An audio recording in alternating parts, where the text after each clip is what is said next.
Hello, this is a free call from Hey, it's Gypsy. an offender at the Chillicothe Correctional Center. This call is from a correctional facility and may be monitored and recorded. To accept this free call, press 1. To refuse this, thank you for using Securus. You may start the conversation now. I think we got disconnected. Oh, wow. I'm glad you were able to call back.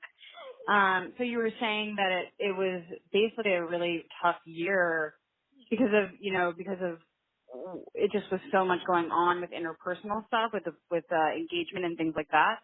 Yeah, it was a busy year for me personally because in Right. the last year or so I passed most of the GED tests. Oh my God, amazing! Yes. I got everything but the math. So I know math is so hard. I know, and I've been in school for the last 3.5 years, and I hit a point where I was able to do well enough on the test to take all areas and pass everything but the math. So right now I'm just in school for just strictly the math, and once I get that, I graduate. So I'm happy about that. Wow. And so what is the type of math that is most challenging? Algebra. Right. Algebra is just so hard. I just don't get the concepts most of the time. But yeah, that was a big accomplishment for me.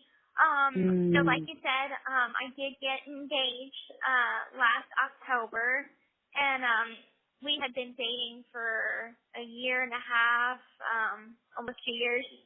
And great, wonderful guy.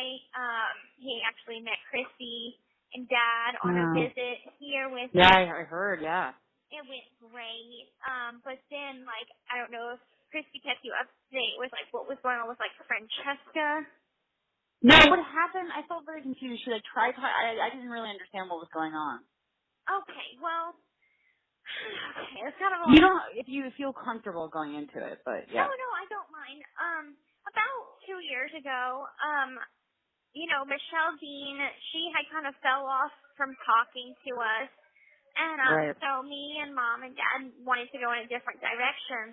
Well, anyway, we're looking for different producers or, journalists or writers, whatever, to kind of help us with a scripted TV series. Well, Francesca was one of the people that contacted Christy and kind of talked to her for a little while. I got to talk to her on the phone, and she seemed pretty decent, and she seemed to care enough about my story for me and my family to allow her to be the one that we work with. So we chose to go with her.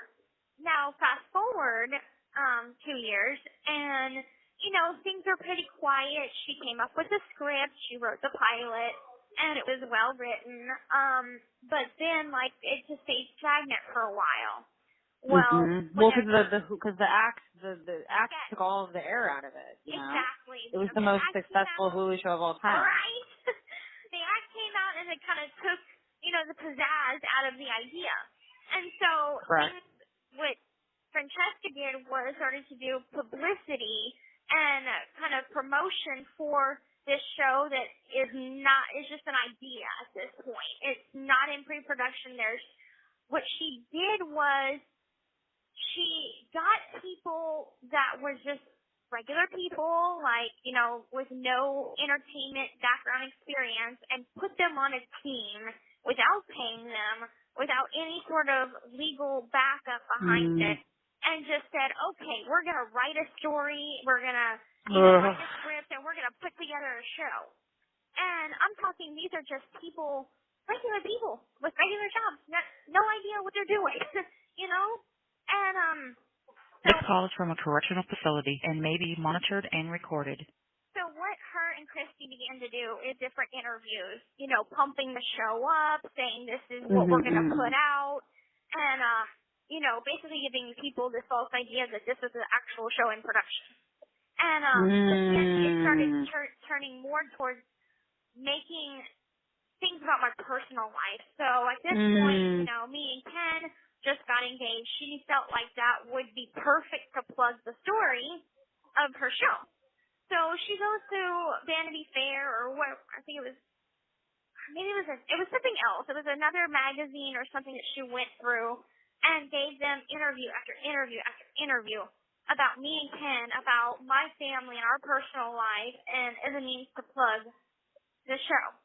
And it got really, really rough on me again. Like, he's a type of guy that he accepts my past, loves me in spite of it, but does not like the attention at all.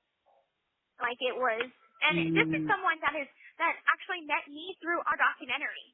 Like, he watched the documentary, and it inspired him enough to, like, tell his mom about it. Him and his mom watched it, and he was like, Mom, I really want to write this girl. And he did, and then we just started writing back and forth. Pretty soon it was visits, and then it became a 2-year-long thing. And, it became serious. And so, anyway, we had all these plans and everything, and he knew that the only thing that I was ever proud of doing was our HBO documentary. I was not happy with anything else. He's like, if you could go back and if you could do one and only one thing, take everything away, what would you do?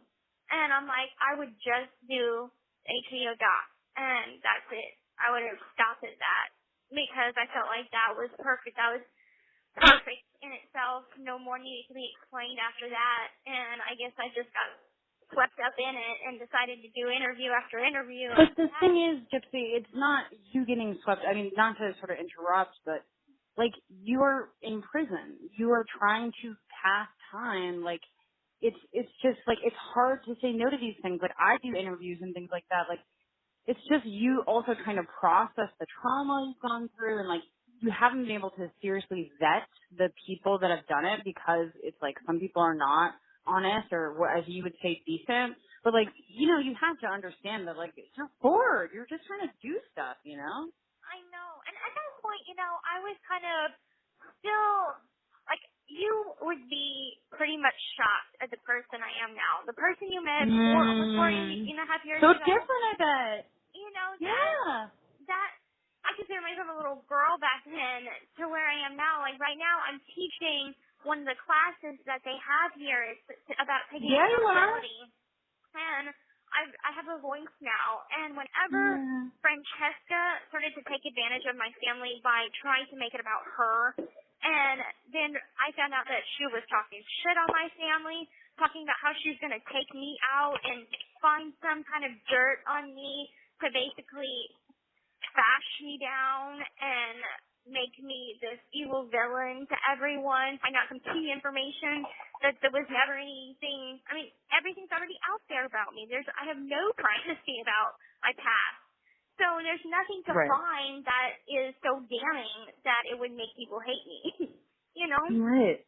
And so just hearing how she was talking about me and my family behind our backs, I took a stand, and I'm like, you are not going to take advantage of me and my family. You're not going to talk shit about my fiance. You're not going to spread lies to the people of the world that you're doing these interviews for.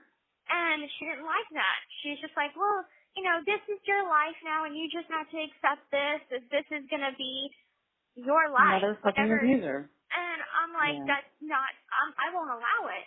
And I told her, in a very rude sort of way, I was like, you can take your show and shove it up your ass because I'm out. And I was like, I'm out. I'm not on the project anymore. And at this point, Christy is still, her and Christy were kind of like friends. And it got to be a point that This call is from a correctional facility and may be monitored and recorded.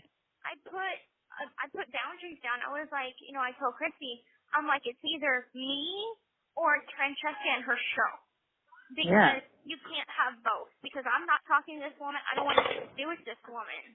I'm suffering for it in here because I've got people making fun of me and targeting me, staff targeting me because of the fame and popularity that she's putting me out there to have. And then Ken, he is getting kind of this backlash from being that boyfriend / fiance role in my life, and people are like, well, either he's using her or she's using him.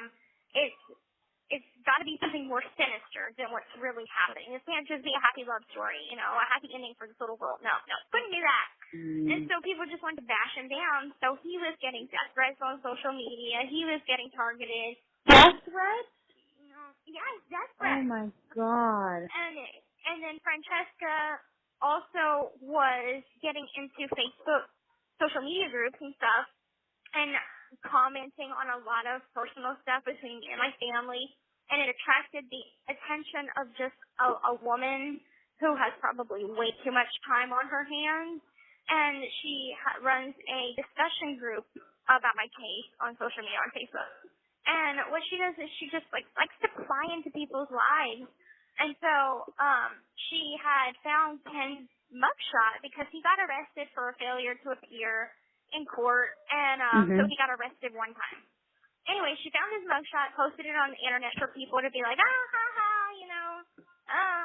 and it was just a bunch of drama on social media with this woman named Natasha Cooper, and Francesca, Christy, me. We were all in on this drama fest. And I was like, I can't take this anymore. I'm so stressed out. I can't. And anyway, it got to be a point that in the last 3-4 months or so, Ken couldn't take it anymore, and there was so many people telling him, if you love her, let her go, because she needs to experience life.